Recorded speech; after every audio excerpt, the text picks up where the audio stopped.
দেখতে দেখতে শেষ হলো আরো একটি বছর। কাল থেকেই শুরু হচ্ছে নতুন বছর। এর মধ্যে অনেকেই হিসেব নিকেশ করছেন পাওয়া না পাওয়ার। বছরের শেষ দিনে দেখে নেওয়া যাক শোবিজের আলোচিত ৩ বিচ্ছেদ।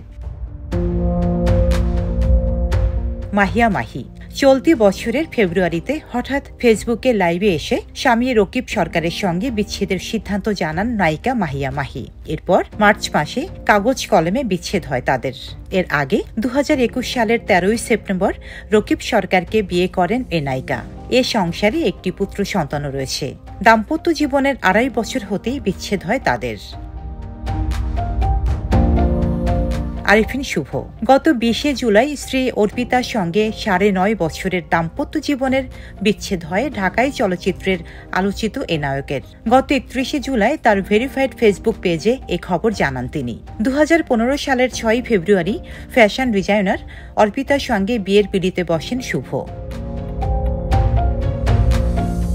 পরিচালক দীপঙ্কর দীপন গত ৮ সেপ্টেম্বর সন্ধ্যায় এক ফেসবুক স্ট্যাটাসে সংযুক্তা মিশুর সঙ্গে বিবাহ বিচ্ছেদের কথা জানান ঢাকা অ্যাটাক সিনেমা খ্যাত বহুল পরিচিত নির্মাতা দীপঙ্কর দীপন।